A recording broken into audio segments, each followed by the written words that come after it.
Pride and Prejudice by Jane Austen. Recording by Elizabeth Bennet. Chapter 12.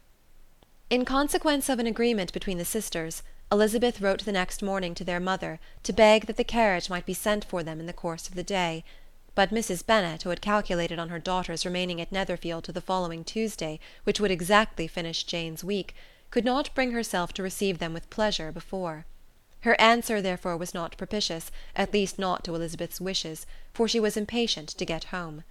Mrs. Bennet sent them word that they could not possibly have the carriage before Tuesday, and in her postscript it was added that if Mr. Bingley and his sister pressed them to stay longer, she could spare them very well.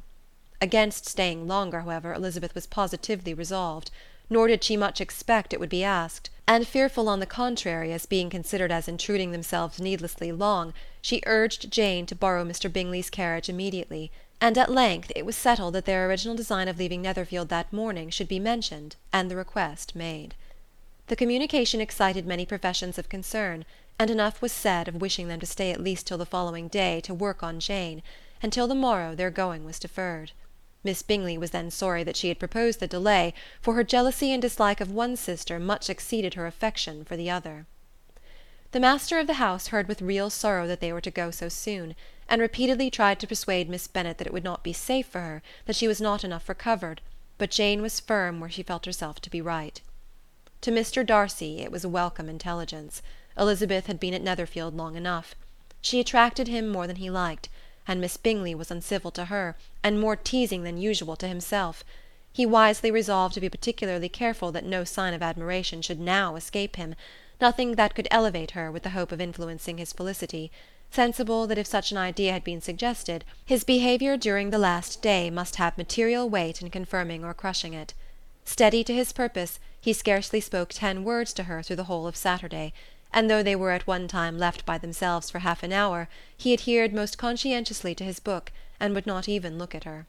On Sunday, after morning service, the separation, so agreeable to almost all, took place. Miss Bingley's civility to Elizabeth increased at last very rapidly, as well as her affection for Jane, and when they parted, after assuring the latter of the pleasure it would always give her to see her either at Longbourn or Netherfield, and embracing her most tenderly, she even shook hands with the former. Elizabeth took leave of the whole party in the liveliest of spirits. They were not welcomed home very cordially by their mother.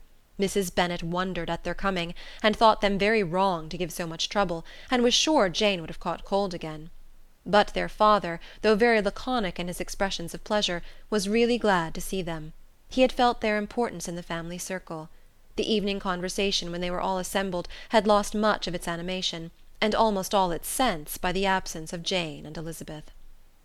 They found Mary as usual deep in the study of thorough base and human nature, and had some extracts to admire, and some new observations of threadbare morality to listen to. Catherine and Lydia had information for them of a different sort. Much had been done and much had been said in the regiment since the preceding Wednesday. Several of the officers had dined lately with their uncle, a private had been flogged, and it had actually been hinted that Colonel Forster was going to be married. End of chapter 12.